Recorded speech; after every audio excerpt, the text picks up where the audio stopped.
ਸਤਨਾਮ ਸ੍ਰੀ ਵਾਹਿਗੁਰੂ ਸਾਹਿਬ ਜੀ। ਬਿਸਵ ਨ ਤੈਜਸ ਪਰਾਗੈ ਕਛ, ਨਹਿ ਤੁਰਿਆ ਤਾ ਮਾਹੇ। ਸੋ ਸਰੂਪ ਨਿਜ ਗਿਆਨ ਘਨ, ਮੈਂ ਤੂੰ ਬਿਬਦ ਤਹਿ ਨਾਹੀ। ਬਿਸਵ ਨ ਤੈਜਸ ਪਰਾਗੈ ਕਛ। ਵਾਹਿਗੁਰੂ ਜੀ ਕਾ ਖਾਲਸਾ, ਵਾਹਿਗੁਰੂ ਜੀ ਕੀ ਫਤਿਹ। ਗੁਰੂ ਸਾਹਿਬ ਦੀ ਕਿਰਪਾ ਨਾਲ 7ਵਾਂ ਵਿਸਰਾਮ ਵਿਚਾਰ ਮਾਲਾ ਦਾ ਆਪਾਂ ਪੜ੍ਹ ਸੁਣ ਵਿਚਾਰ ਰਹੇ ਹਾਂ। 14 ਦੋਹਰੇ ਜਿਹੜੇ ਹੋ ਚੁੱਕੇ ਆ। ਇਹ ਜਿਹੜਾ ਭਾਵੇਂ ਕਿ ਅੱਖਰਾਂ ਦੇ ਮੁਤਾਬਕ ਦੇ ਅਰਥ ਕਰਨੇ ਸਿੱਧੇ ਸਿੱਧੇ ਸੌਖੇ ਹੀ ਹੈ, ਪਰ ਇਸ ਨੂੰ ਅਨੁਭਵ ਵਿੱਚ ਲੈਣਾ ਇਹੀ ਗਿਆਨ ਹੈ, ਇਹੀ ਡੂੰਘਾਈ ਹੈ, ਇਹੀ ਸਮਝ ਤੋਂ ਪਰੇ ਹੈ। ਅਨੁਭਵ ਹੋਣਾ ਹੀ ਗਿਆਨ ਹੈ। ਅੱਖਰੀ ਗਿਆਨ ਕੋਈ ਗਿਆਨ ਨਹੀਂ ਆ। ਜਿਵੇਂ ਜੋ ਪ੍ਰਕਰਨ ਵੀ ਆ ਰਿਹਾ ਹੈ ਤੇ ਬਹੁਤ ਡੂੰਘਾਈ ਵਾਲਾ, ਬੜੀ ਔਖੀ ਸਮਝ ਪੈਂਦੀ ਇਹਦੀ। ਕੋਈ ਕਿੰਨੀ ਵਿਚਾਰ ਕਰੇ ਆਪਣੇ ਆਪ, ਜਿੰਨਾ ਚਿਰ ਨਾ ਅੰਦਰੋਂ ਵਸਤੂ ਹੋਊਗੀ ਉਹਨਾਂ ਚਿਰ ਗਿਆਨ ਨਹੀਂ ਹੋ ਸਕਦਾ। ਜਿਵੇਂ ਕਿਸੇ ਨੇ ਗੁੜ ਖਾਧਾ ਹੋਵੇ, ਉਹ ਗੁੜ ਦਾ ਸਵਾਦ ਉਹੀਓ ਕਹਿ ਸਕਦਾ, ਜਿਹਨੇ ਨਹੀਂ ਖਾਧਾ ਉਹ ਕੀ ਕਹਿ ਸਕਦਾ। ਉੱਦਾਂ ਸੁਣਿਆ ਸੁਣਾਇਆ ਕਹੀ ਜਾਓ ਵੀ ਗੁੜ ਮਿੱਠਾ ਹੁੰਦਾ, ਪਰ ਸਵਾਦ ਕੈਸਾ ਹੁੰਦਾ ਉਹ ਨਹੀਂ ਦੱਸ ਸਕਦਾ। ਜਿਵੇਂ ਗੁਰੂ ਅਰਜਨ ਸਾਹਿਬ ਮਹਾਰਾਜ ਜੀ ਨੇ ਉਪਦੇਸ਼ ਕੀਤਾ ਵਾ ਵੀ ਅਚਰਜ ਕਥਾ ਮਹਾ ਅਨੂਪ, ਪ੍ਰਾਤਮਾ ਪਾ ਬ੍ਰਹਮ ਕਾ ਰੂਪ। ਅਸਲ ਵਿੱਚ ਉਹੀ ਕਥਾ ਹੈ। ਅਚਰਜ ਕਥਾ ਜਾਂ ਹੈਰਾਨੀ ਜਾਣਕ। ਅਚਰਜ ਦਾ ਅਰਥ ਹੁੰਦਾ ਹੈਰਾਨ ਕਰ ਦੇਣਾ, ਵਾਹਿ ਦਾ ਅਰਥ ਵੀ ਹੈਰਾਨ ਕਰ ਦੇਣਾ। ਅਚਰਜ ਜਿੱਥੇ ਕੋਈ ਬਚਨ ਨਾ ਮੂੰਹ ਨਿਕਲੇ, ਕੋਈ ਜਿੱਥੇ ਗੱਲ ਹੀ ਨਾ ਹੋਵੇ, ਮਤਲਬ ਇਹ ਅਚਰਜ ਕਥਾ। ਇਹਦੇ ਬਾਰੇ ਬਿਆਨ ਕਰਨਾ ਬੜਾ ਔਖਾ। ਦੱਸਿਆ ਵੀ ਦੱਸੀ ਨਹੀਂ ਜਾਂਦੀ। ਉਹ ਇਹੋ ਜਿਹੀ ਗੱਲ ਹੈ ਵੀ ਅੰਦਰ ਪ੍ਰਤੀਤ ਹੁੰਦੀ, ਕਹੀ ਨਹੀਂ ਜਾਂਦੀ। ਕਹੋ ਕਬੀਰ ਗੂੰਗੇ ਗੁੜ ਖਾਇਆ, ਪੁੱਛੇ ਤੇ ਕਿਆ ਕਹੀ। ਮਤਲਬ ਕਿਆ ਨਹੀਂ ਨਾ ਜਾਂਦਾ ਗੂੰਗੇ ਦੀ ਮਠਿਆਈ ਹੈ। ਇਸ ਪ੍ਰਕਾਰ ਆਤਮ ਜਿਹੜਾ ਆਨੰਦ ਆ ਨਾ, ਉਹਦੀ ਕਥਾ ਵੀ ਕਹੀ ਨਹੀਂ ਜਾ ਸਕਦੀ ਅਸਲ ਰੂਪ ਵਿੱਚ। ਆ ਜਿਵੇਂ ਇੱਥੇ ਹੁਣ ਆ ਰਿਹਾ ਹੈ, ਮੇਰੇ ਸਰੂਪ 'ਚ ਐਸਾ ਨਹੀਂ ਹੈ, ਐਸਾ ਵੀ ਨਹੀਂ ਹੈ, ਐਸਾ ਵੀ ਨਹੀਂ ਹੈ। ਇਹ ਕਹਿਣਾ ਜਦੋਂ ਕਹੀਦਾ ਹੈ, ਕਹਿਣ ਵਾਲੇ ਨੂੰ ਆਪਣੇ ਆਪ ਨੂੰ ਵੀ ਸਮਝ ਨਹੀਂ ਪੈਂਦੀ ਵੀ ਕਿਹੜੀ ਗੱਲ ਕਹਿਣੀ ਹੈ ਕਿਹੜੀ ਨਹੀਂ ਕਹਿਣੀ। ਐਸੀ ਇਹ ਕਹਾ ਵਾ ਵੀ ਤੂੰ ਇਸ ਵਕਤ ਕਿੱਥੇ ਆ, ਆਕਾਸ਼ ਵਿੱਚ ਆ, ਤੂੰ ਮਨ ਵਿੱਚ ਆ, ਤੂੰ ਨੇਤਰਾਂ ਵਿੱਚ ਆ, ਤੂੰ ਇੰਦਰੀਆਂ ਵਿੱਚ ਆ, ਤੂੰ ਕਿੱਥੇ ਆ। ਹੁਣ ਏਦਾਂ ਵੀ ਤੂੰ ਕਿੱਥੇ ਆ, ਇਹ ਸਮਝਣਾ ਬੜਾ ਔਖਾ। ਬੜੀ ਸੂਝ ਸਮਝ ਹੋਵੇ ਫਿਰ ਜਾ ਕੇ ਦੱਸਿਆ ਜਾਂਦਾ ਵੀ ਜਿਹੜਾ ਮੇਰਾ ਆਪਣਾ ਸਰੂਪ ਆ ਉਹ ਇਸ ਵਕਤ ਦਾ ਵਾਸਾ ਨੇਤਰਾਂ 'ਚ ਹੈ, ਮੇਰੇ ਮਨ 'ਚ ਹੈ। ਕਿੱਥੇ ਉਂਝ ਦਾ ਸਰਬ ਵਿਆਪੀ ਆ। ਮਤਲਬ ਜਿੱਥੇ ਜਿੱਥੇ ਉਹ ਸੁਰਤੀ ਬਿਰਤੀ ਹੋਊਗੀ ਉੱਥੇ ਇੱਕ ਆਪਣੀ ਉਹਦਾ ਵਾਸਾ ਹੁੰਦਾ ਜੀਵ ਆਤਮਾ ਦਾ। ਜਿਵੇਂ ਜੀਵ ਦੇ 3 ਨਾਮ ਪਏ ਹੋਏ, ਉਹੀ ਅੱਜ ਕਥਾ ਆ ਰਹੀ ਆ। 4 ਅਵਸਥਾ ਜੀਵ ਦੀਆਂ, 4 ਪੁਰੀਆਂ ਸਮਝ ਲਓ, ਅਵਸਥਾ ਸਮਝ ਲਓ ਜੀਵ ਵਿੱਚ। ਉਹਨਾਂ ਬਾਰੇ ਜਿਹੜਾ ਹੈ ਵਿਚਾਰ ਸੰਤ ਅਨਾਥਪੁਰੀ ਜੀ ਹੁਣ ਕਹਿ ਰਹੇ। ਦੋਹਰਾ ਬਿਸਵ ਨ ਤੈਜਸ ਪਰਾਗੈ ਕਛ। ਇਹ ਸਿੱਖ ਜਾਂ ਸਿੱਖ ਕਹਿ ਰਿਹਾ ਹੈ ਵੀ ਗੁਰੂ ਜੀ ਉਸ ਮੈਨੂੰ ਇਹ ਗਿਆਨ ਤੁਹਾਡੀ ਕਿਰਪਾ ਨਾਲ ਹੋਇਆ ਵਾ ਕਿ ਮੇਰੇ ਆਤਮ ਸਰੂਪ ਦੇ ਵਿੱਚ ਜੋ ਜਾਗਰਤ ਅਵਸਥਾ ਦਾ ਅਭਿਮਾਨੀ ਮਾਲਕ, ਅਭਿਮਾਨੀ ਦਾ ਅਰਥ ਹੁੰਦਾ ਮਾਲਕ, ਜੋ ਜਾਗਰਤ ਅਵਸਥਾ ਦਾ ਮਾਲਕ ਅਭਿਮਾਨੀ ਜਿਹੜਾ ਉਹ ਜੀਵ ਕੀਆ ਵਿਸ਼ਵ ਨਾਮੇ। ਉਹ ਜਦੋਂ ਜਾਗਰਤ ਅਵਸਥਾ ਹੁੰਦੀ ਨਾ, ਉਹ ਜੀਵ ਦਾ ਹੀ ਨਾਮ ਵਿਸ਼ਵ ਹੈ। ਵਿਸ਼ਵ ਨਾਮੇ ਜਿਹੜਾ ਜੀਵ ਆ, ਇਹ ਗੁਰੂ ਜੀ ਮੇਰੇ ਆਤਮ ਸਰੂਪ ਵਿੱਚ ਉਹ ਵੀ ਨਹੀਂ ਹੈ। ਠੀਕ ਆ ਜੀ। ਤੇ ਦੂਸਰਾ ਤੈਜਸ ਨਾਮੇ ਜੀਵ, ਉਹ ਕੀ ਸੁਪਨ ਅਵਸਥਾ ਦਾ ਅਭਿਮਾਨੀ ਮਾਲਕ ਆ। ਤੈਜਸ, ਉਹਦਾ ਨਾਮ ਤੈਜਸ। ਇਹਦਾ ਅੱਗੇ ਅਗਲੇ ਦੋਰੇ ਚ ਨੂੰ ਹੋਰ ਖੋਲਾਂਗੇ। ਹੁਣ ਸਿੱਧਾ ਹੀ ਸਮਝ ਲਓ ਕਿ ਮੇਰੇ ਆਤਮ ਸਰੂਪ ਵਿੱਚ ਜਾਗਰਤ ਅਵਸਥਾ ਦਾ ਅਭਿਮਾਨੀ ਜਿਹੜਾ ਵਿਸ਼ਵ ਨਾਮੇ ਜੀਵ ਆ, ਉਹ ਵੀ ਨਹੀਂ ਹੈ। ਤੇ ਤੈਜਸ ਨਾਮੇ ਜਿਹੜਾ ਜੀਵ ਆ, ਸੁਪਨ ਅਵਸਥਾ ਦਾ ਅਭਿਮਾਨੀ, ਉਹ ਵੀ ਮੇਰੇ ਆਤਮ ਸਰੂਪ ਵਿੱਚ ਨਹੀਂ ਹੈ। ਨਾ ਹੀ ਪ੍ਰਾਗੈ ਕਛ, ਕੁਝ ਜਿਹੜਾ ਸੁਖੋਪਤ ਅਵਸਥਾ ਗਾੜੀ ਨੀਂਦ ਦਾ ਅਭਿਮਾਨੀ ਆ, ਮਾਲਕ ਆ, ਉਹ ਕੀ ਹੈ? ਪ੍ਰਾਗੈ ਨਾਮੇ ਜੀਵ। ਉਹ ਵੀ ਪ੍ਰਾਗੈ ਨਾਮੇ ਜੀਵ ਵੀ ਮੇਰੇ ਸਰੂਪ ਵਿੱਚ ਨਾ ਕਹੀਏ ਨਹੀਂ ਹੈ। ਫਿਰ ਚੌਥੀ ਅਵਸਥਾ ਜਿਹੜੀ ਗੁਰੂ ਜੀ, ਉਹ ਕੀ ਹੈ? ਤੁਰੀਆ ਅਵਸਥਾ। ਨਹਿ ਤੁਰੀਆ ਤਾ ਮਾਹੀ, ਤੇ ਨਾ ਹੀ ਉਸ ਮੇਰੇ ਆਤਮ ਸਰੂਪ ਵਿੱਚ ਚੌਥੀ ਅਵਸਥਾ ਤੁਰੀਆ ਹੀ ਆ। ਆਪਾਂ ਪਿੱਛੇ ਪੜਿਆ ਨਾ ਤੁਰੀਆ ਅਵਸਥਾ ਕਿ ਭਾਵਾ ਭਾਵਨਾ ਤਹਾਂ ਕਛ ਸਭ ਤੁਮ ਤੁਰੀਆ ਮਾਹੇ, ਮੈਂ ਤੂੰ ਤਹਾਂ ਨਾ ਸੰਭਵੈ, ਕਹਾਂ ਆਹੇ ਕਹਾਂ ਨਾਹੇ। ਉਹ ਦੱਸਿਆ ਸੀ ਨਾ ਗੁਰੂ ਨੇ ਵੀ, ਇਹ ਸਿੱਖ ਜਿਹੜੀ ਗਿਆਨ ਦੀ 7ਵੀਂ ਭੂਮਿਕਾ ਨਾ ਅਵਸਥਾ ਹੋ ਗਈ ਤੁਰੀਆ ਅਵਸਥਾ, ਤੇ ਉਹਦੇ ਵਿੱਚ ਤੇ ਇਹੋ ਜਿਹੀ ਅਵਸਥਾ ਹੈ ਵੀ ਨਾ ਹੋਣਾ ਨਾ ਹੋਣਾ, ਕੁਝ ਵੀ ਨਹੀਂ ਹੁੰਦਾ ਪ੍ਰਤੀਤ।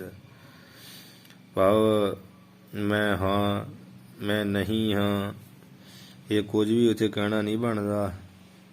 ਤੁਰੀਆ ਅਵਸਥਾ ਦੇ ਵਿੱਚ ਮੈਂ ਤੂੰ ਕਹਿਣਾ ਨਹੀਂ ਬਣਦਾ ਵੀ ਕਿਤੇ ਹੈ ਕਿਤੇ ਨਹੀਂ ਹੈ, ਜਾਂ ਮੈਂ ਹਾਂ ਜਾਂ ਨਹੀਂ ਹਾਂ, ਜਾਂ ਹੋਣਾ ਨਾ ਹੋਣਾ, ਇਹ ਨਹੀਂ ਕਹਿਣਾ ਬਣਦਾ। ਤੁਰੀਆ ਅਵਸਥਾ ਜਿਹੜੀ ਆ, ਉਹ ਗੁਰੂ ਸਾਹਿਬ ਦੀ ਕਿਰਪਾ ਨਾਲ ਜਿਹੜੀ ਪ੍ਰਾਪਤ ਹੁੰਦੀ ਹੈ। ਗੁਰਬਾਣੀ 'ਚ ਆਉਂਦਾ ਨਾ ਬਚਨ ਕਿ ਗੌੜੀ ਮਹੱਲਾ ਪਹਿਲਾ, ਜਨਮ ਮਰੈ ਤ੍ਰੈ ਗੁਣ ਹਿਤਕਾਰ, ਚਾਰੇ ਵੇਦ ਕਥੈ ਆਕਾਰ, ਤੀਨ ਅਵਸਥਾ ਕਹ ਹੈ ਵਖਿਆਨ। ਇਹ ਤਿੰਨ ਅਵਸਥਾ ਜਿਹੜੀ ਆ ਵਖਿਆਨ ਕਰਕੇ ਕਹਿੰਦੇ ਆ। ਉਹ ਤਿੰਨ ਅਵਸਥਾ ਕਿਹੜੀ ਆ? ਜਾਗਰਤ ਸੁਪਨ, ਜਾਗਰਤ ਸੁਪਨ ਤੇ ਸੁਖੋਪ ਦੀ ਅਵਸਥਾ। ਤੁਰੀਆ ਅਵਸਥਾ ਸਤਿਗੁਰ ਤੇ ਹਰਿ ਜਾਣ। ਤੁਰੀਆ ਅਵਸਥਾ ਜਿਹੜੀ ਚੌਥੀ ਅਵਸਥਾ ਵਾ, ਉਹ ਸਤਿਗੁਰੂ ਤੋਂ ਜਾਣੀ ਜਾਂਦੀ। ਹਾਂਜੀ, ਉਹਦਾ ਆਪਾਂ ਪਿੱਛੇ ਜਦੋਂ ਸਬਤ ਗਿਆਨ ਦੀ ਸਬਤੰਗ ਭੂਮਿਕਾ ਆਈਆਂ ਸੀ ਨਾ, ਉਦੋਂ ਆਪਾਂ ਇਹਦਾ ਵਿਸਥਾਰ ਜਿਹੜਾ ਵਾ ਕੀਤਾ ਸੀ। ਤੇ ਉਹ ਤੁਰੀਆ ਅਵਸਥਾ ਆ। ਤੁਰੀਆ ਅਵਸਥਾ ਦਾ ਆਪਾਂ ਹੁਣੇ ਦੱਸਦੇ ਹਾਂ ਵੀ ਤੁਰੀਆ ਅਵਸਥਾ ਕੀ ਹੈ। ਹੁਣ ਆਪਾਂ ਅਰਥ ਪਹਿਲਾਂ ਪੜ੍ਹ ਲਈਏ। ਨੈ ਤੁਰੀਆ ਤਾਂ ਮਾਹੀ, ਤਾਂ ਕਹੀਏ ਉਸ ਮੇਰੇ ਆਤਮ ਸਰੂਪ ਵਿੱਚ ਤੁਰੀਆ ਅਵਸਥਾ ਵੀ ਨਹੀਂ ਹੈ। ਤੁਰੀਆ ਅਵਸਥਾ ਦੇ ਜੀਵ ਵਿੱਚ ਤੇ ਆਤਮਾ ਜੀਵ ਤੋਂ ਪਰੇ ਹੈ। ਅੰਤःਕਰਨ ਦੀ ਉਪਾਧੀ ਕਰਕੇ ਜੀਵ ਆ, ਤੇ ਅੰਤःਕਰਨ ਜੋ ਪ੍ਰਕਾਸ਼ਨ ਵਾਲਾ ਉਹ ਹੈ ਆਤਮਾ। ਸੋ ਸਰੂਪ ਨਿਜ ਗਿਆਨ ਕਨ,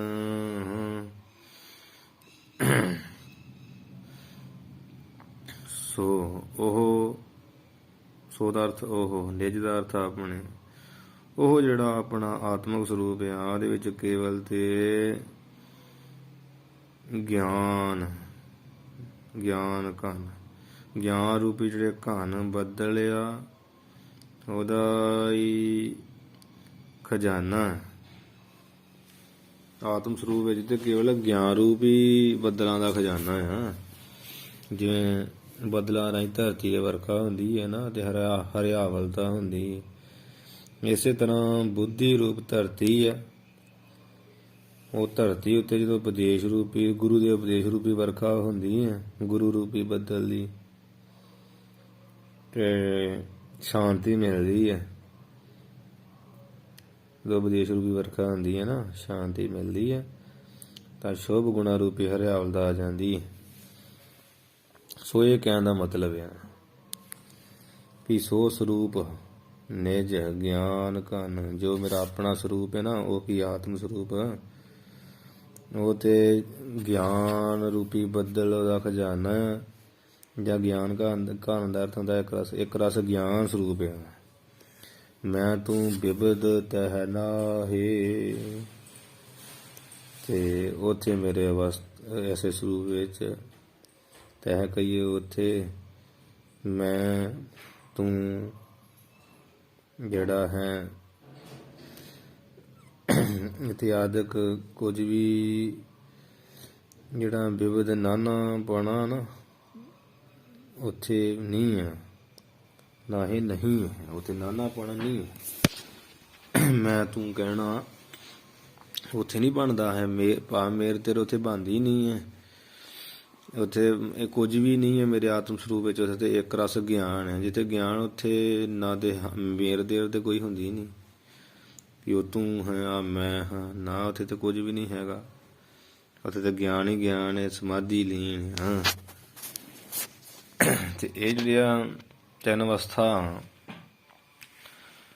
ਕਿ ਜਾਗਰਤ, ਸੁਪਨ, ਸੁਖੋਪਤੀ ਤੇ ਉਸੇ ਤੁਰੀਆ ਅਵਸਥਾ ਚੌਥੀ, ਇਹ ਚਾਰੇ ਅਵਸਥਾ ਜੀਵ ਦੀਆਂ ਵਾ। ਅਵਿਦਿਆ ਦੀ ਉਪਾਧੀ ਕਰਕੇ ਨਾ ਜਿਹੜਾ ਜੀਵ ਹੀ ਜਾਗਰਤ ਅਵਸਥਾ ਵਿੱਚ, ਉਹਦਾ ਨਾਮ ਵਿਸ਼ਵ ਨਾਮੇ ਵਿਸ਼ਵ ਹੋ ਜਾਂਦਾ। ਵਿਦਿਆ ਦੀ ਉਪਾਧੀ ਕਰਕੇ ਜੀਵ ਦਾ ਜਾਗਰਤ ਅਵਸਥਾ 'ਚ, ਸੁਪਨ ਅਵਸਥਾ 'ਚ ਤੈਜਸ ਨਾਮ ਕਹਾਉਣ ਲੱਗ ਪੈਂਦਾ ਹੈ, ਤੇ ਸੁਖੋਪਤੀ 'ਚ ਨਾਮ ਪ੍ਰਾਗੇ ਕਹਾਉਂਦਾ ਹੈ। ਇਹਨਾਂ ਤਿੰਨਾਂ ਅਵਸਥਾ ਤੋਂ ਜਿਹੜੀ ਤੁਰੀਆ ਅਵਸਥਾ ਚੌਥੀ ਅਵਸਥਾ ਪਰੇ, ਜਿੱਥੇ ਹੋਣਾ ਨਾ ਹੋਣਾ ਕੁਝ ਵੀ ਨਹੀਂ ਹੈ, ਤੇ ਇਹ ਤੁਰੀਆ ਅਵਸਥਾ ਵਿੱਚ ਹਮੇਸ਼ਾ ਆਨੰਦ ਹੀ ਆਨੰਦ ਹੈ। ਭਾਵ ਸੁੰਨ ਅਵਸਥਾ ਹੁੰਦੀ ਉਹ, ਜਿਵੇਂ ਸੁੰਨ ਹੋਵੇ ਨਾ, ਸੁੰਨ ਹੋਵੇ, ਉੱਥੇ ਕੋਈ ਮੈਂ ਤੂੰ ਥੋੜ੍ਹੀ ਹੁੰਦੀ, ਜਾਂ ਵੀ ਹੋਣਾ ਹੈ, ਜਾਂ ਵੀ ਮੈਂ ਹੈਗਾ ਵਾਂ ਜਾਂ ਨਹੀਂ ਹੈਗਾ ਵਾਂ, ਜਾਂ ਹੋਣਾ ਨਾ ਹੋਣਾ ਉੱਥੇ ਨਹੀਂ ਹੁੰਦਾ। ਜਿੱਥੇ ਸੁੰਨ ਅਵਸਥਾ ਨਾ, ਸੁੰਨ ਜਿੱਦ ਬਸ ਬਿਲਕੁਲ ਸ਼ਾਂਤੀ ਚੁੱਪ ਹੁੰਦੀ, ਕੁਝ ਵੀ ਨਹੀਂ ਹੁੰਦਾ। ਅੰਤਰ ਸੁੰਨੰ ਬਾਹਰ ਸੁੰਨ, ਤ੍ਰਿਭਵਨ ਸੁੰਨਮ ਸੁੰਨੰ, ਤਿੰਨੇ ਭਵਨ, ਭਾਵ ਕੁਝ ਵੀ ਨਹੀਂ ਪ੍ਰਤੀਤ ਨਹੀਂ ਹੁੰਦਾ, ਕੋਈ ਆਵਾਜ਼ਾਂ ਨਹੀਂ, ਬਿਲਕੁਲ ਸੁੰਨ ਸਮਾਧੀ। ਜਿਵੇਂ ਆਕਾਸ਼ ਸੁੰਨਾ ਜਿਹਾ ਰਹਿੰਦਾ, ਇਹਦਾ ਸੁੰਨ ਅਵਸਥਾ, ਉਹ ਤੁਰੀਆ ਅਵਸਥਾ, ਤੇ ਉੱਥੇ ਆਨੰਦ ਹੀ ਆਨੰਦ ਆ, ਕੋਈ ਖਿਆਲ ਹੀ ਨਹੀਂ ਹੈ। ਜਿੱਥੇ ਮੇਰ ਤੇਰ ਉੱਥੇ ਦੁੱਖ ਕਲੇਸ਼ ਆ, ਜਿੱਥੇ ਮੈਂ ਤੂੰ ਉੱਥੇ ਕਲੇਸ਼ ਆ, ਤੇ ਉੱਥੇ ਤਾਂ ਕੋਈ ਸੁੰਨ ਅਵਸਥਾ, ਉੱਥੇ ਤਾਂ ਕੋਈ ਕਲੇਸ਼ ਹੈ ਹੀ ਨਹੀਂ। ਇਹ ਤੁਰੀਆ ਅਵਸਥਾ, ਤੇ ਇਹ ਤੁਰੀਆ ਅਵਸਥਾ ਸਤਿਗੁਰ ਤੇ ਹਰ ਜਾਨ, ਗੁਰੂ ਗੁਰਬਾਣੀ 'ਚ ਲਿਖਿਆ ਸਤਿਗੁਰੂ ਤੋਂ ਤੇ ਪਰਮੇਸ਼ਰ ਤੋਂ ਜਾਣੀ ਜਾਂਦੀ ਹੈ ਤੁਰੀਆ ਅਵਸਥਾ। ਤੇ ਮੈਂ ਤੂੰ ਬਿਬਦ ਤਹਿ ਨਾਹੀ, ਤੇ ਪਰ ਜਿਹੜਾ ਆਤਮ ਸਰੂਪ ਉਹ ਤੁਰੀਆ ਅਵਸਥਾ ਨੂੰ ਪ੍ਰਕਾਸ਼ਨ ਵਾਲਾ, ਤੇ ਉਹ ਆਤਮ ਕੀ ਬ੍ਰਹਮ ਸਰੂਪ ਹੈ। ਬ੍ਰਹਮ ਜਾਂ ਆਤਮਾ ਇਹਨਾਂ ਚਾਰਾਂ ਤੋਂ ਵਿਲੱਖਣ ਵੱਖਰੀ ਆ, ਬ੍ਰਹਮ ਤੇ ਵੱਖਰਾ ਚਾਰਾਂ ਤੋਂ ਹੀ, ਤੇ ਸਗੋਂ ਅਵਿਦਿਆ ਦਾ ਵੀ ਅਧਿਸ਼ਠਾਨ ਹੈ। ਇਹਨਾਂ ਚਾਰਾਂ ਅਵਸਥਾ ਦਾ ਅਧਿਸ਼ਠਾਨ ਆਸਰਾ ਰੂਪ ਆ। ਉਹ ਜਿਵੇਂ ਕਿਸੇ ਵਿਦਵਾਨ ਨੇ ਲਿਖਿਆ, ਜੀਵ ਦੀਆਂ ਚਾਰ ਅਵਸਥਾ, ਜਾਗਰਤ, ਸੁਪਨ, ਸੁਖੋਪਤ, ਤੁਰੀਆ, ਇਹ ਭੂਪਤ ਕੀਆਂ ਚਾਰੋ ਪੁਰੀਆਂ, ਵੀ ਰਾਜੇ ਦੀ ਚਾਰ ਪੁਰੀਆਂ, ਜੀਵ ਰੂਪੀ ਰਾਜਾ ਚਾਰ ਪੁਰੀਆਂ, ਜਾਗਰਤ, ਸੁਪਨ, ਸੁਖੋਪਤ, ਤੁਰੀਆ। ਭਾਵ ਜੀਵ ਪੁਣੇ ਵਿੱਚ ਚਾਰ ਅਵਸਥਾ ਵਾ, ਠੀਕ ਆ ਜੀ। ਤੇ ਤੁਰੀਆ ਅਵਸਥਾ ਤੋਂ ਸੁੰਨ ਸਮਾਧੀ ਆ, ਪਰ ਜੀਵ ਵਿੱਚ ਹੈ ਅਵਸਥਾ, ਆਤਮਾ ਵਿੱਚ ਇਹ ਅਵਸਥਾ ਨਹੀਂ। ਉਹਦੇ ਪਿੱਛੇ ਕਹਿ ਹੀ ਆਏਗਾ ਵੀ ਆਤਮਾ ਤੇ ਐਸਾ ਹੈ ਜਿੱਥੇ ਕੁਝ ਵੀ ਨਹੀਂ, ਨਾ ਜੋਗੀ ਨਾ ਭੋਗੀ, ਕੁਝ ਵੀ ਨਹੀਂ ਆ ਉੱਥੇ, ਤਾਂ ਕੋਈ ਫੁਰਨਾ ਖਲਿਆਲ ਹੀ ਨਹੀਂ ਆ ਉੱਥੇ, ਤਾਂ ਸੁੰਨ ਅਵਸਥਾ ਪਰੇ ਤੋਂ ਪਰੇ ਹੀ ਆ ਉੱਥੇ। ਇਸ ਪ੍ਰਕਾਰ ਉਹ ਸਰੂਪ ਜਿਹੜਾ ਵਾ, ਸੋ ਸਰੂਪ ਨਿਜ ਗਿਆਨ ਕੰਨ, ਇੱਕ ਰਸ ਗਿਆਨ ਸਰੂਪ ਹੈ ਤੇਰਾ ਆਪਣਾ ਆਤਮਾ ਸਰੂਪ। ਮੈਂ ਤੂੰ ਉਹਦੇ ਵਿੱਚ ਤੇ ਵਿਵਧ ਕਈ ਨਾਨਾਪਣਾ ਕੁਝ ਵੀ ਨਹੀਂ ਹੈ। ਤੇ ਆਹ ਜਿਹੜਾ ਵਿਸ਼ਵ ਨਾਮੇ ਜੀਵ ਵਿੱਚ ਕਈ, ਵਿਸ਼ਵ ਵਿੱਚ ਕਈ ਨਾਨਾਪਣਾ ਦੇਖਦਾ ਜੀਵ, ਤੈਜਸ ਸੁਪਨ ਅਵਸਥਾ ਵਿੱਚ ਵੀ, ਪਰ ਅੱਗੇ ਸੁਖੋਪਤੀ ਪਰ ਗਾੜੀ ਨੀਂਦ ਹੈ, ਉੱਥੇ ਉੱਥੇ ਅਗਿਆਨ ਵੀ ਹੈ ਤੇ ਗਿਆਨ ਵੀ ਹੈ, ਤੇ ਤੁਰੀਆ ਵਿੱਚ ਤਾਂ ਕੁਝ ਵੀ ਨਹੀਂ ਹੈ। ਇਸ ਤਰ੍ਹਾਂ ਸੁੰਨ ਸਮਾਧੀ ਹੈ। ਤੇ ਗਿਆਨ ਸਰੂਪ ਵਿੱਚ ਜਿਹੜਾ ਤੇਰਾ ਆਪਣਾ ਆਤਮ ਸਰੂਪ, ਉਹ 'ਚ ਤੇ ਮੈਂ ਤੂੰ ਵਿਵਧ ਕੁਝ ਵੀ ਨਹੀਂ। ਜਿਹੜੇ ਚਾਰ ਅਵਸਥਾ ਵਿੱਚ ਹੀ ਚੀਜ਼ਾਂ ਆ ਜਾਂਦੀਆਂ ਨਾ, ਉਹ 'ਚ ਤੇਰੇ ਸਰੂਪ 'ਚ ਕੁਝ ਨਹੀਂ ਹੈ। ਹੁਣ ਅੱਗੇ ਆਪਾਂ ਖੋਲਾਂਗੇ, ਇਹ ਥੋੜਾ ਕਠਿਨ ਹੈ। ਜਾਗਰਤ ਸਵਪਨ ਸੁਖੋਪਤ ਗੇ, ਕਿਉਂਕਿ ਵਿਸ਼ਵ ਤੈਜਸ ਪ੍ਰਾਗੇ ਆਦਿਕ ਜੀਵ ਹੀ ਜਾਗਰਤ ਅਵਸਥਾ, ਸੁਪਨ ਅਵਸਥਾ, ਸੁਖੋਪਤ ਅਵਸਥਾ ਦੇ ਅਭਿਮਾਨੀ ਹੈ। ਅਭਿਮਾਨੀ ਇਹ ਆਹੇ ਜਾਗਰਤ ਸੁਪਨ ਸੁਖੋਪਤ ਅਗੇ। ਜਾਗਰਤ ਸੁਪਨ ਸੁਖੋਪਤ ਜਿਹੜੇ ਤਿੰਨ ਅਵਸਥਾ ਨਾ, ਇਹਨਾਂ ਤਿੰਨੋਂ ਅਵਸਥਾ ਦੇ ਅਭਿਮਾਨੀ ਇਹ ਆਹੇ। ਅਭਿਮਾਨੀ ਹੈ ਕਿ ਵਿਸ਼ਵ ਤੈਜਸ ਪ੍ਰਾਗੇ ਨਾਮੇ ਇਹ ਜਿਹੜੇ ਜੀਵ ਹਨ। ਆਹੇ ਦਾ ਅਰਥ ਆ ਹਨ, ਇਹਦਾ ਅਰਥ ਇਹ ਜਿਹੜੇ ਨਾ ਵਿਸ਼ਵ ਤੈਜਸ ਪ੍ਰਾਗੇ, ਇਹ ਤਿੰਨੋਂ ਅਵਸਥਾ ਦੇ ਅਭਿਮਾਨੀ ਹੈ। ਉਹ ਆਪਾਂ ਹੁਣੇ ਦੱਸਿਆ ਨਾ ਕਿ ਜਾਗਰਤ ਅਵਸਥਾ ਦਾ ਅਭਿਮਾਨੀ ਕੀ ਆ, ਵਿਸ਼ਵ ਨਾਮੇ ਜੀਵ। ਸੁਪਨ ਅਵਸਥਾ ਦਾ ਅਭਿਮਾਨੀ ਕੀ ਆ, ਤੈਜਸ ਨਾਮੇ ਜੀਵ। ਸੁਖੋਪਤ ਅਵਸਥਾ ਦਾ ਅਭਿਮਾਨੀ ਕੀ ਆ, ਪ੍ਰਾਗੇ ਨਾਮੇ ਜੀਵ। ਭਾਵ ਤਿੰਨ ਅਵਸਥਾ ਕਰਕੇ ਤਿੰਨ ਨਾਮ ਜੀਵ ਦੇ ਹੈ। ਚੌਥੀ ਅਵਸਥਾ ਤੁਰੀਆ ਤੇ ਚਾਰ ਅਵਸਥਾ ਤੁਰੀਆਂ ਦੀ ਹੈ। ਇਹ ਚਾਰ ਅਵਸਥਾ ਜੀਵ ਦੀਆਂ। ਹਾਂਜੀ,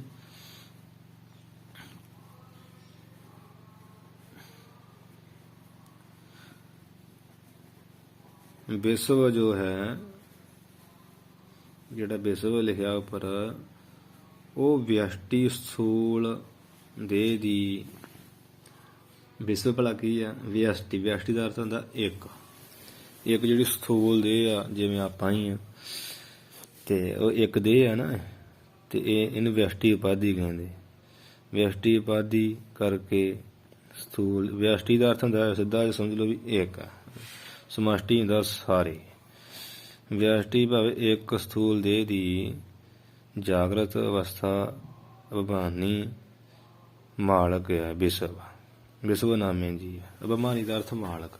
ਜਿਹੜਾ ਵਿਸ਼ਵ ਨਾਮੀ ਜੀਵ ਆ ਨਾ, ਉਹ ਵਿਅਸ਼ਟੀ ਸਥੂਲ ਭਾਵੇਂ ਇੱਕ ਸਥੂਲ ਦੇਹ ਦਾ ਜਦੋਂ ਜਾਗਰਤ ਅਵਸਥਾ ਹੁੰਦੀ, ਉਹਦਾ ਅਭਿਮਾਨੀ ਹੈ, ਭਾਵ ਮਾਲਕ ਹੈ। ਜਿਹੜਾ ਤੈਜਸ ਨਾਮੇ ਜੀਵ ਆ, ਉਹ ਵਿਅਸ਼ਟੀ ਜਿਹੜੀ ਸੂਖਮ ਦੇਹ ਆ, ਅੰਦਰ ਆਪਣੇ ਪੰਜ ਪ੍ਰਾਣ, ਪੰਜ ਗਿਆਨ ਇੰਦਰੀ, ਪੰਜ ਕਰਮ ਇੰਦਰੀ, ਮਨ ਦੇ ਬੁੱਧ, ਇਹ ਸੂਖਮ ਦੇਹ ਆ। ਇਹ ਸੂਖਮ ਦੇਹ ਦੀ ਭਾਵ ਸੂਖਮ ਦੇਹ ਦੀ ਵਿਅਸ਼ਟੀ ਉਪਾਧੀ ਕਰਕੇ ਭਾਵ ਇੱਕ ਜਿਹੜੀ ਸੂਖਮ ਦੇਹ, ਇੱਕ ਜਿੱਦਾਂ ਮੇਰਾ ਦਾਸ ਦਾ ਸਰੀਰ ਆ, ਇੱਕ ਤੇ ਸਥੂਲ ਸਰੀਰ ਜਿਹੜਾ ਸਾਹਮਣੇ ਦਿਖਣ ਡਿਆ, ਇੱਕ ਸੂਖਮ ਸਰੀਰ ਜਿਹੜਾ ਦੱਸਿਆ ਉਹਨੇ ਪੰਜ ਕਰਮ ਇੰਦਰੀ, ਪੰਜ ਗਿਆਨ ਇੰਦਰੀ। ਇੱਕ ਤੇ ਸਥੂਲ ਸਰੀਰ ਵਿੱਚ ਦਿਖਣ ਡੇ ਨਾ ਕਰਮ ਇੰਦਰੀ, ਗਿਆਨ ਇੰਦਰੀ। ਇੱਕ ਸੂਖਮ ਹੈ ਜਿਹੜੇ ਦਿਖਦੇ ਨਹੀਂ ਆ, ਜਿਹੜੇ ਸਰੀਰ ਛੱਡਣ ਤੋਂ ਬਾਅਦ ਹੀ ਰਹਿੰਦੇ ਆ। ਉਹ ਵਿਅਸ਼ਟੀ ਸੂਖਮ ਦੇਹ ਦੀ ਸੁਪਨ ਅਵਸਥਾ ਦਾ ਅਭਿਮਾਨੀ ਆ, ਤੈਜਸ ਨਾਮੇ ਜੀ ਆ। ਤੇ ਪ੍ਰਾਗੇ ਨਾਮ ਜਿਹੜਾ ਜੀਵ ਆ, ਉਹ ਵਿਅਸ਼ਟੀ ਜਿਹੜੀ ਕਾਰਨ ਦੇ ਭਾਵ ਇੱਕ ਕਾਰਨ ਦੇ ਦੀ ਸੁਖੋਪਤ ਅਵਸਥਾ ਦਾ ਅਭਿਮਾਨੀ ਕਹੀਏ, ਮਾਲਕ ਆ। ਠੀਕ ਹੈ ਜੀ। ਜਾਗਰਤ ਸੁਪਨ ਸੁਖੋਪਤ ਕੇ ਅਭਿਮਾਨੀ ਇਹ ਹੈ। ਜਾਗਰਤ ਸੁਪਨ ਅਵਸਥਾ ਦੇ ਇਹ ਬਮਾਨੀ ਕੀਆ ਵਿਸ਼ਵ ਤੈਜਸ ਤੇ ਪ੍ਰਾਗੈ। ਜਾਗਰਤ ਦਾ ਵਿਸ਼ਵ, ਸੁਪਨ ਦਾ ਤੈਜਸ ਨਾਮੇ ਜੀਵ ਅਭਿਮਾਨੀ। ਸੁਖੋਵਤ ਦਾ ਪ੍ਰਾਗੈ ਨਾਮੇ ਜੀਵ ਅਭਿਮਾਨੀ। ਮਾਲਕ ਜੋ ਸਭ ਕੋ ਅਨੁਭਵ ਕਰੈ, ਜੋ ਕਹੀਏ ਜਿਹੜਾ ਇਹਨਾਂ ਸਭ ਕੋ ਕਹੀਏ ਸਾਰਿਆਂ ਦਾ ਅਨੁਭਵ ਕਰੇ। ਬਈ ਅਨੁਭਵ ਕਰਦਾ ਸਿੱਧਾ ਜਾਂ ਅਨੁਭਵੀ ਪ੍ਰਕਾਸ਼ ਜਿਹੜਾ ਇਹਨਾਂ ਸਾਰਿਆਂ ਨੂੰ ਕਰਦਾ। ਚਿੱਦ ਸਰੂਪ ਸਰੂਪ ਕਹਿਤਾ ਹੈ, ਤਾਹੇ ਕਹੀਏ ਉਸ ਨੂੰ ਹੀ ਇਹ ਵੀ ਸਿੱਖ ਜਾਂ ਸਿੱਖ ਗੁਰੂ ਨੂੰ ਕਹਿੰਦਾ ਵੀ ਗਿਆਨ ਹੋਣੇ ਕਰਕੇ ਗੁਰੂ ਜੀ ਉਸ ਨੂੰ ਹੀ ਚਿੱਦ ਕਹੀਏ। ਚੇਤਨ ਸਰੂਪ ਦਾ ਰੂਪ ਕਹਿ ਕਹੀਏ ਆਖਿਆ ਜਾਂਦਾ।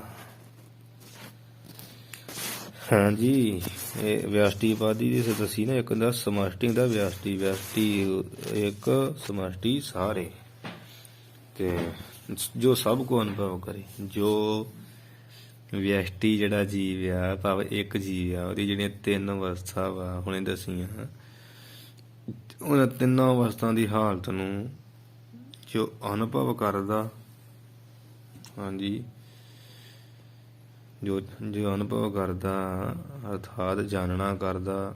ਜਾਗਰਤ ਅਵਸਥਾ ਦੇ ਵਿੱਚ ਵੀ ਜਿਹੜਾ ਗਿਆਨ ਦੇਣ ਡਿਆ, ਸੁਪਨ 'ਚ ਵੀ ਜਿਹੜਾ ਜਾਣਨ ਵਾਲਾ, ਸੁਖੋਵਤੀ 'ਚ ਵੀ ਜਿਹੜਾ ਜਾਣਨ ਵਾਲਾ ਹੈ। ਤਾਹੇ ਕਹੀਏ ਉਸ ਸਰੂਪ ਨੂੰ ਚੇਤਨ, ਚਿੱਦ ਕਹੀਏ, ਚੇਤਨ ਕਹਿ ਕਹੀਏ ਕਹਿੰਦੇ ਹਨ ਜਾਂ ਕਿ ਆਖਿਆ ਜਾਂਦਾ। ਹੁਣ ਤੁਹਾਨੂੰ ਦੱਸਾਂ ਵੀ ਵਿਸ਼ਵ ਤੈਜਸ ਪ੍ਰਾਗੈ ਕਿਹਨੂੰ ਕਹਿੰਦੇ। ਸਿੱਧਾ ਕਹਿੰਦੇ ਬੇਮਾਨੀ ਤੇ ਇੰਨਾ ਮੱਥਾ ਮਾਰਨਾ ਪੈਂਦਾ ਜਦੋਂ ਕਹਿੰਦੇ ਸੁਪਨ ਅਵਸਥਾ ਦਾ ਬੇਮਾਨੀ ਆ, ਜਾਗਰਤ ਅਵਸਥਾ ਦਾ ਤੈਜਸ ਵਿਸ਼ਵ ਨਾਮੇ ਜੀਵ ਬੇਮਾਨੀ। ਤੇ ਦਿਮਾਗ ਖਰਾਬ ਹੋ ਜਾਂਦਾ ਵੀ ਅਭਿਮਾਨੀ ਕੀ ਹੁੰਦਾ ਭਲਾ। ਬੇਮਾਨੀ ਦਾ ਮਾਲਕ ਉਪਾਧੀ ਹੁੰਦੀ ਇੱਕ। ਤੇ ਹੁਣ ਇਹਦਾ ਦੱਸਾਂ ਵੀ ਵਿਸ਼ਵ ਕਿਹਨੂੰ ਕਿਹਾ ਜਾਂਦਾ। ਵਿਸ਼ਵ ਜਾਗਰਤ ਅਵਸਥਾ। ਹੁਣ ਜਾਗਰਤ ਅਵਸਥਾ ਕੀ ਇਹ ਵੀ ਪਤਾ ਲੱਗਣਾ ਚਾਹੀਦਾ। ਜਦੋਂ ਆਪਾਂ ਜਾਗਣ ਡੇ ਹੁੰਦੇ, ਭਾਵੇਂ ਨੇਤਰ ਖੁੱਲੇ ਆ, ਤੁਰੇ ਫਿਰਦੇ ਆ, ਬੈਠੇ ਆ, ਜਦੋਂ ਜਾਗਦੇ, ਇਹ ਜਾਗਰਤ ਅਵਸਥਾ, ਜਾਗਣ ਦੀ ਅਵਸਥਾ। ਸੌਖਾ ਜਿਹਾ ਜਾਗਰਤ ਅਵਸਥਾ 'ਚ ਜਿਹੜਾ ਜੀਵ ਆ, ਹਾਂਜੀ, ਉਹ ਸਥੂਲ ਦੇਹ 'ਚ ਵਰਤਦਾ, ਪ੍ਰਤੱਖ ਵਰਤਦਾ ਮਤਲਬ। ਅਤੇ ਉਸ ਵੇਲੇ ਅਤੇ ਜਿਹੜਾ ਜੀਵ ਦਾ ਨੇਤਰ ਦੇਸ਼ ਹੈ ਨਾ, ਨੇਤਰ ਇਲਾਕਾ, ਜਿਹੜੇ ਅੱਖਾਂ, ਤੇ ਇਹਦੇ ਵਿੱਚ ਵਾਸਾ ਰੱਖਦਾ। ਤੇ ਕਰਦਾ ਕੀ ਆ, ਵਿਸ਼ਵ ਨਾਮ ਸੰਸਾਰ ਦਾ, ਸੰਸਾਰ ਨੂੰ ਦੇਖਦਾ। ਇਸ ਲਈ ਜੀਵ ਨੂੰ ਇੱਥੇ ਜਾਗਰਤ ਅਵਸਥਾ ਵਿੱਚ ਵਿਸ਼ਵ ਕਹਿੰਦੇ। ਵਿਸ਼ਵ ਨਾਮ ਸੰਸਾਰ ਦਾ। ਤੇ ਸੰਸਾਰ ਨੂੰ ਕਦੋਂ ਵੇਖਣਾ, ਸੁੱਤਿਆਂ ਪਿਆਂ ਤਾਂ ਨਹੀਂ ਨਾ ਵੇਖਣਾ। ਉਹ ਜਾਗਰਤ ਅਵਸਥਾ 'ਚ ਵੇਖਦੇ ਹੋਣਾ ਆਪਾਂ, ਜਦੋਂ ਅੱਖਾਂ ਖੋਲ੍ਹਣੀਆਂ, ਚਾਰ ਸਵੇਰੇ ਦੇਖਣੇ ਸੰਸਾਰ ਨੂੰ, ਸਾਰੇ ਪਦਾਰਥਾਂ ਨੂੰ ਗ੍ਰਹਿਣ ਕਰਨੇ। ਤੇ ਕਰਨ ਕਾਹਦੇ ਨਾਲ? ਕੰਨਾਂ ਨਾਲ ਥੋੜ੍ਹੀ ਕਰਨੇ ਆ, ਜ਼ਬਾਨ ਨਾਲ, ਹੱਥਾਂ ਨਾਲ ਥੋੜ੍ਹੀ। ਸਭ ਤੋਂ ਪਹਿਲਾਂ ਸਾਡਾ ਗਿਆਨ ਦਾ ਨੇਤਰ ਜਿਹੜਾ ਵੇਖਣ ਵਾਲਾ, ਉਹ ਨੇਤਰ ਹੀ ਹੈ, ਇੰਦਰਾ। ਤੇ ਇਹ ਜਿਹੜਾ ਉਸ ਵੇਲੇ ਹਰੇਕ ਪਾਸੇ ਦੇਖ ਕੇ ਖਿਆਲ ਕਰਨ ਵਾਲਾ, ਜਿਹੜਾ ਧਿਆਨ ਦੇਣ ਦਾ ਨਾ ਸਾਰੇ ਪਾਸੇ, ਉਹ ਕੀ ਹੈ, ਜੀਵ ਵਿਸ਼ਵ ਨਾਮ ਹੈ ਜੀਵ। ਤੇ ਉਹਦਾ ਵਾਸਾ ਕਿੱਥੇ ਹੁੰਦਾ? ਨੇਤਰ ਦੇਸ਼ ਆ, ਨੇਤਰ ਅੱਖਾਂ ਵਿੱਚ ਉਹਦਾ ਵਾਸਾ ਹੁੰਦਾ, ਜਿਸ ਕਰਕੇ ਸਭ ਚੀਜ਼ ਨੂੰ ਗ੍ਰਹਿਣ ਕਰਕੇ ਉਹਦਾ ਪਤਾ ਲਾਈ ਜਾਂਦਾ। ਉਦੋਂ ਹੁਣੇ ਆਪਾਂ ਕਥਾ ਆਰੰਭ ਕਰਨ ਤੋਂ ਪਹਿਲਾਂ ਕਿਹਾ ਸੀ ਨਾ ਵੀ ਤੂੰ ਇਸ ਵੇਲੇ ਕਿੱਥੇ ਆ। ਜਦੋਂ ਧਿਆਨ ਲਾਉਣਾ ਹੋਵੇ ਵੀ ਤੂੰ ਤਰੁਕਟੀ ਜਿਹੀਆਂ ਭਾਵ ਇੱਥੇ ਭਰਵਟਿਆਂ ਵਿੱਚ ਜਦੋਂ ਵੀ ਘਰ ਧਿਆਨ ਲਾਵੇ ਤੇ ਇੱਥੇ ਜੀਵ ਦਾ ਵਾਸਾ ਵੀ ਤੂੰ ਕਿੱਥੇ ਆ। ਜਦੋਂ ਕੋਈ ਵਸਤੂ ਖਾਧੀ ਤੇ ਇੱਕਦਮ ਸਵਾਦ ਜਿਹਾ ਆਉਂਦਾ ਤੇ ਉਦੋਂ ਕੰਠ ਤੋਂ ਅਨੁਮਾਨ ਜਿਹਾ ਲਾਉਂਦੇ, ਉਦੋਂ ਕੰਠ 'ਚ ਵਾਸਾ ਵੀ ਤੇਰਾ ਵਾਸਾ ਕਿਤੇ ਕੰਠ 'ਚ ਵਾਸਾ ਹੈ, ਜਾਂ ਤੇਰਾ ਨੱਕ 'ਚ ਵਾਸਾ ਹੈ। ਜਦੋਂ ਆਪਾਂ ਸੁਗੰਧੀ ਲੈਂਦੇ ਇੱਕਦਮ ਸੁੰਘਦੇ ਹਾਂ ਤੇ ਖਿਆਲ ਜਿਹਾ ਕਰਦੇ ਵੀ ਇਹ ਗੰਦੀ ਆ, ਬਦਬੂ ਜਾਂ ਚੰਗੀ ਹੈ। ਉਹ ਜਦੋਂ ਜਿੱਥੇ ਜੀਵ ਦਾ ਵਸ ਉੱਥੇ ਗਿਆਨ ਹੋਊਗਾ, ਠੀਕ ਆ। ਉੱਥੇ ਕੀ ਉਹ ਸੁਰਤੀ ਬਿਰਤੀ ਹੋਊਗੀ। ਅੱਖਾਂ ਬੰਦ ਕੀਤੀਆਂ ਤੇ ਉਦੋਂ ਤ੍ਰਿਕੁਟੀ 'ਚ ਜਾਂ ਧਿਆਨ ਲਾਇਆ, ਜਾਂ ਖੋਪੜੀ 'ਚ ਲਾਉਣ ਡੇ ਆ, ਜਾਂ ਹਿਰਦੇ 'ਚ ਲਾਉਣ ਡੇ ਆ, ਉੱਥੇ ਜੀਵ ਦਾ ਵਾਸਾ ਹੋ ਜਾਓ। ਇਸ ਪ੍ਰਕਾਰ ਵੀ ਤੇਰਾ ਵਾਸਾ ਕਿੱਥੇ, ਵੀ ਤੂੰ ਇਸ ਵਕਤ ਬਾਹਰ ਆ, ਭਾਵ ਕਿਸੇ ਇਲਾਕੇ 'ਚ ਫਿਰਨ ਡਿਆ। ਜਿੱਦਾਂ ਖਿਆਲ ਕਰੀਏ ਤਾਂ ਗੁਰਦੁਆਰਾ ਸਾਹਿਬ ਦਾ ਜਾਂ ਸ਼ਹਿਰ ਦਾ, ਜਿੱਥੇ ਦਾ ਖਿਆਲ ਉੱਥੇ ਜੀਵ ਦਾ ਵਾਸਾ। ਵੀ ਇਸ ਵਕਤ ਤੂੰ ਬਾਹਰ ਆ, ਜਾਂ ਹਿਰਦੇ 'ਚ ਆ, ਜਾਂ ਕਦੇ ਇੰਦਰੀ ਦੇ ਵਿਸ਼ੇ 'ਚ, ਇੰਦਰੀਆਂ 'ਚ ਹਾਂ, ਦੇਸ਼ 'ਚ ਹਾਂ, ਸਮੇਂ 'ਚ ਹਾਂ, ਕਿੱਥੇ ਹਾਂ।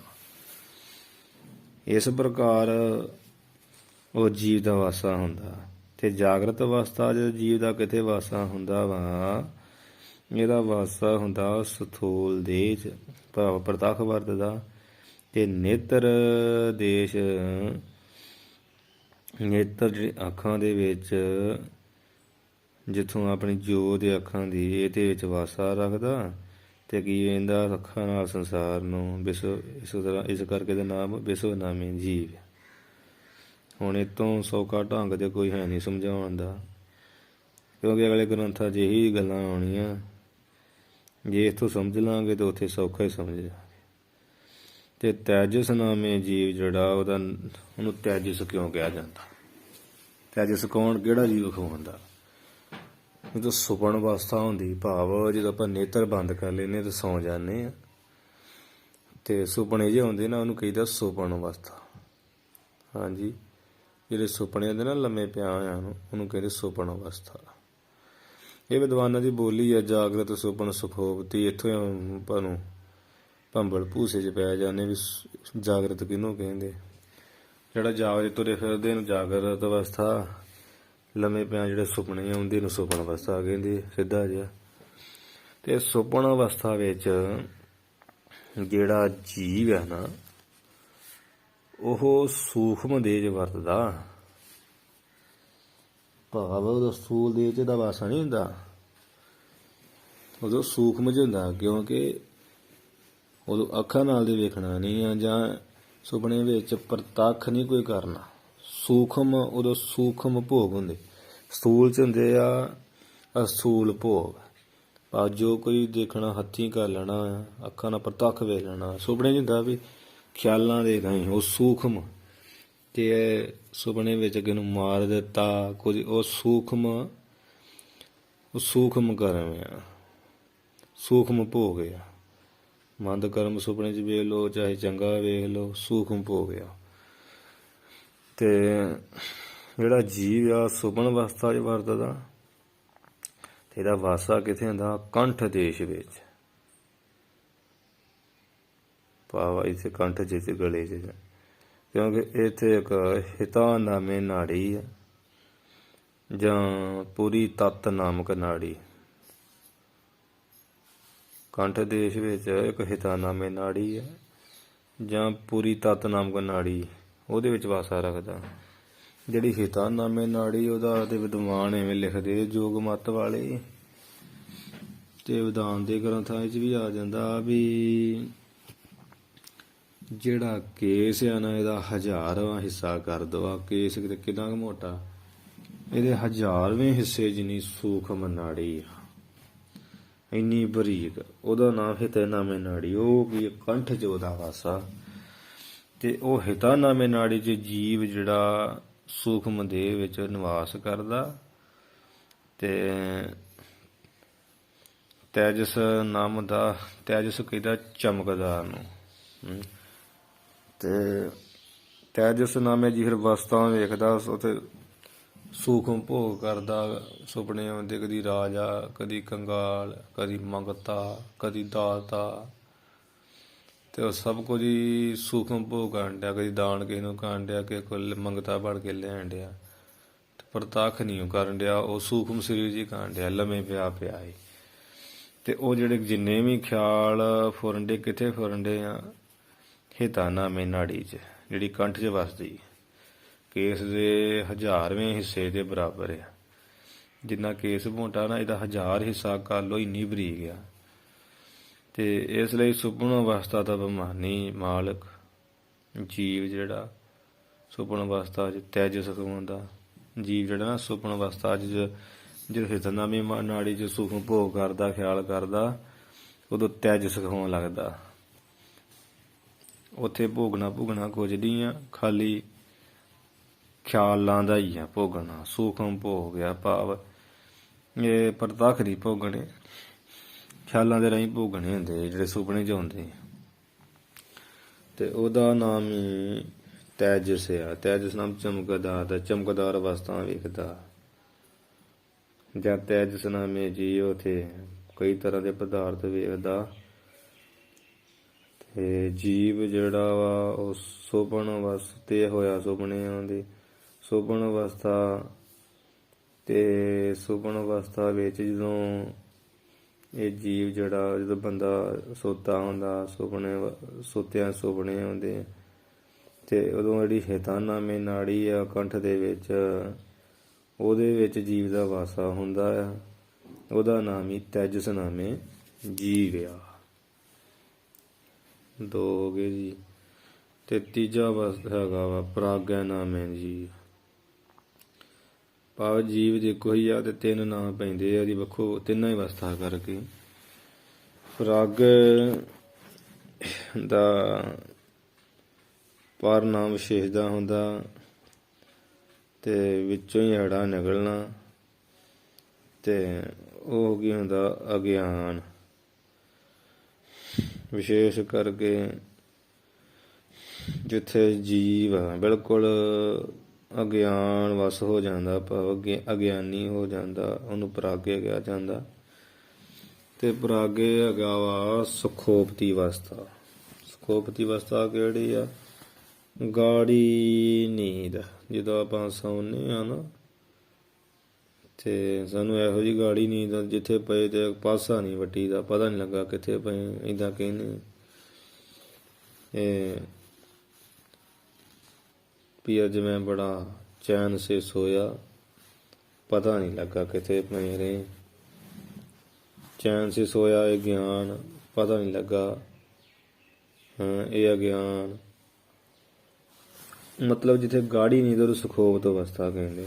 ਸੁਖੋਪਤ ਅਵਸਥਾ ਵਿੱਚ ਜਿਹੜਾ ਜੀਵ ਆ ਉਹ ਕਾਰਨ ਦੇਹ 'ਚ ਵਰਤਦਾ। ਕਾਰਨ ਦੇਹ ਕਿਹੜੀ ਆ? ਜਿਹਦੇ ਕਰਕੇ ਸੂਖਮ ਸਰੀਰ ਤੇ ਅਸਥੂਲ ਸਰੀਰ ਪੈਦਾ ਹੋਇਆ। ਅਵਿਦਿਆ ਕਹਿ ਲਓ ਜਾਂ ਕਾਰਨ ਕਹਿ ਲਓ, ਇੱਕ ਹੀ ਗੱਲ ਆ।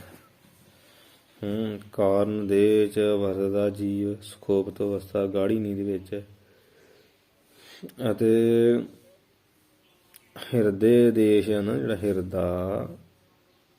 ਹਿਰਦੇ ਦੇਸ਼ ਵਿੱਚ ਅਵਿਦਿਆ ਜਿਹੜੀ ਆ ਉਹਦੇ ਵਿੱਚ ਲੈ ਹੋ ਕੇ ਵਾਸਾ ਰੱਖਦਾ।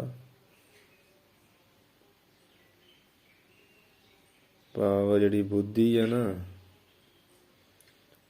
ਉਹ ਅਗਿਆਨ 'ਚ ਲੀਨ ਹੋ ਜਾਂਦੀ।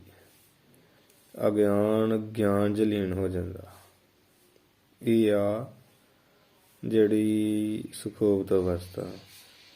ਉੱਥੇ ਬੁੱਧੀ ਜਿਹੜੀ ਨਿਰਣੇ ਕਰਦੀ ਆ ਨਾ, ਉਹ ਬੁੱਧੀ ਵੀ ਉੱਥੇ ਜਾ ਕੇ ਅਗਿਆਨ 'ਚ ਲੀਨ ਹੋ ਜਾਂਦੀ। ਜਦੋਂ ਅਗਿਆਨ 'ਚ ਲੀਨ ਹੋ ਗਈ ਫਿਰ ਤਾਂ ਕੋਈ ਗੱਲ ਹੀ ਨਹੀਂ ਕਰ ਸਕਦੀ।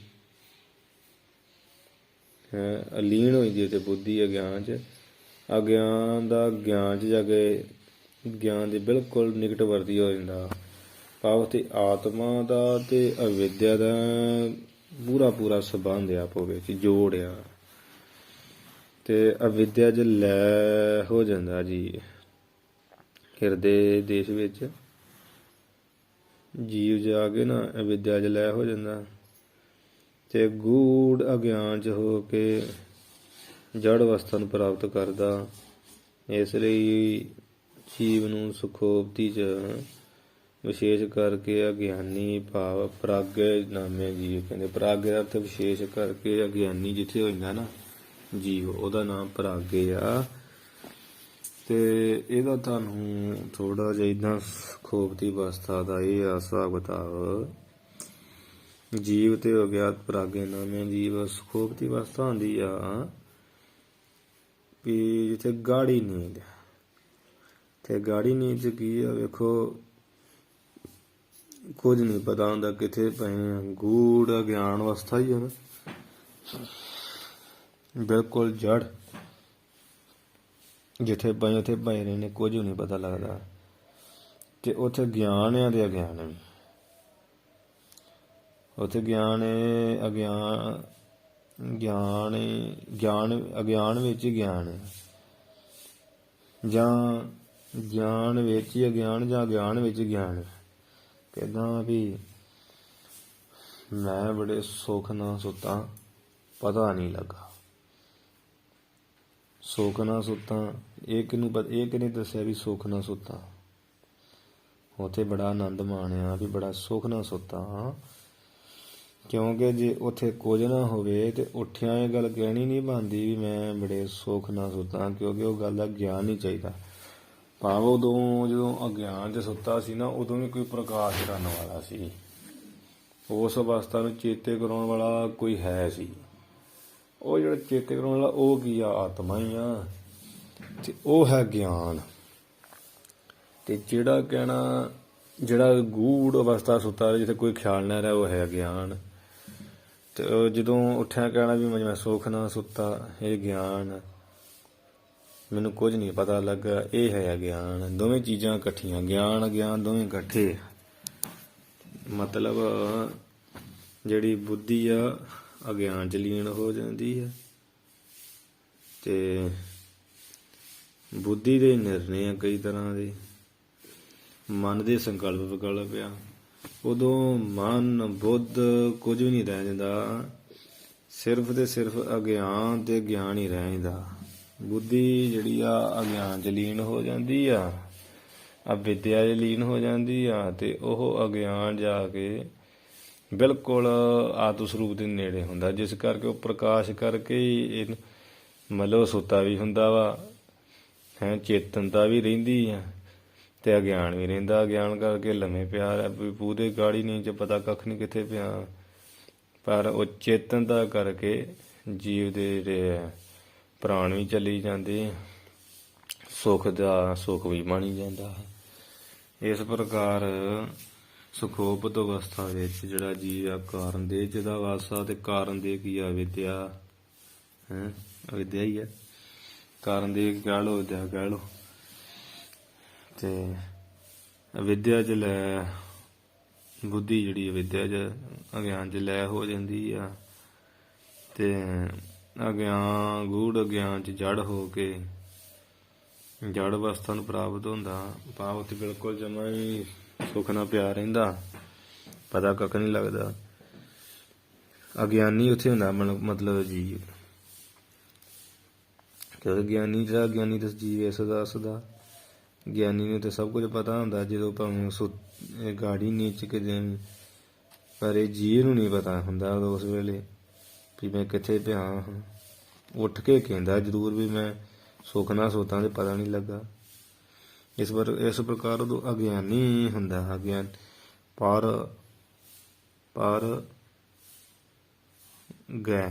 ਪਰ ਆਗਿਆ ਐੜਾ ਨਿਕਲ ਜਾਣਾ ਗੱਗੇ ਦੇ ਵਿੱਚੋਂ ਹੀ, ਜਾਂ ਪੱਪੇ ਦੇ ਵਿੱਚੋਂ, ਜਾਂ ਰਾਰੇ ਦੇ ਵਿੱਚੋਂ ਹੀ।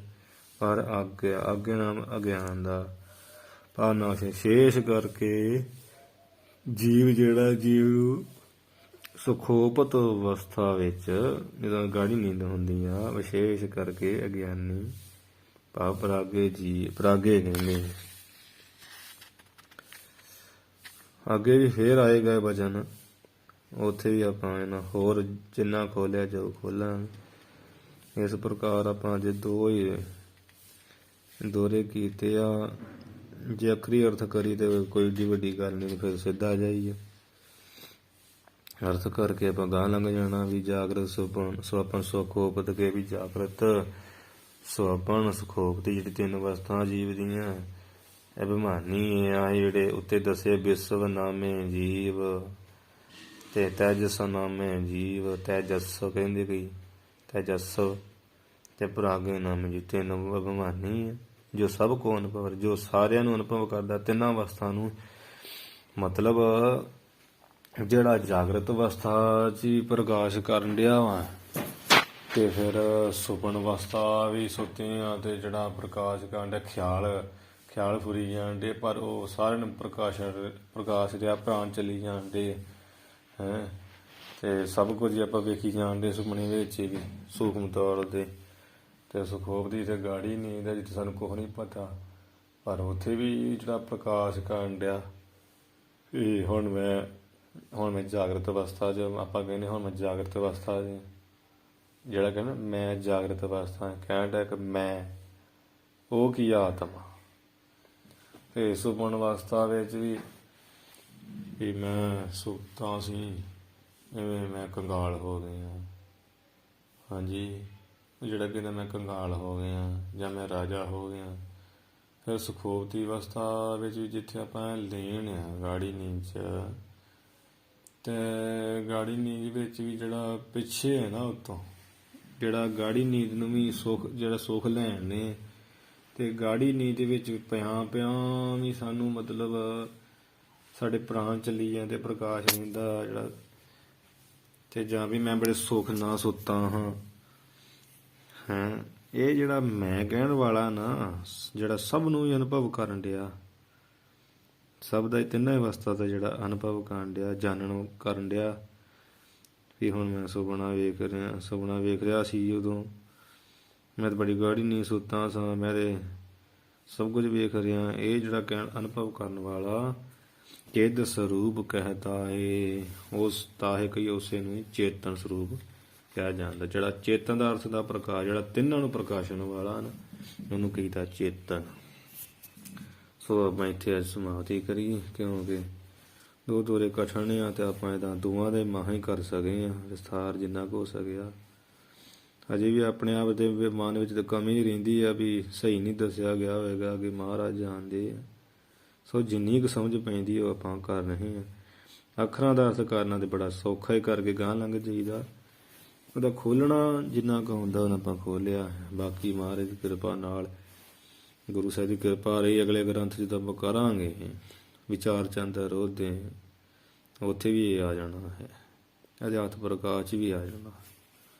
ਸੋ ਰੋ ਵਿਚਾਰ। ਹੁਣ ਆਪਾਂ ਇੱਥੇ ਜਿਹੜੀ ਆ ਸਮਾਪਤੀ ਜਿਹੜੀ ਕਰੀਏ ਜੀ, ਅਖੀਰਲੀਆਂ ਪੰਕਤੀਆਂ ਪੜ੍ਹ ਕੇ। ਜਾਗਰਤ ਸੁਆਪਨ ਸੁਖੋਪਤ ਕੇ ਅਭਿਮਾਨੀ ਇਹ ਆਹੇ, ਜੋ ਸਭ ਕੋ ਅਨੁਭਵ ਕਰੈ ਚਿਦ ਸਰੂਪ ਕਹਿਤਾ ਹੈ। ਵਾਹਿਗੁਰੂ ਜੀ ਕਾ ਖਾਲਸਾ, ਵਾਹਿਗੁਰੂ ਜੀ ਕੀ ਫਤਿਹ।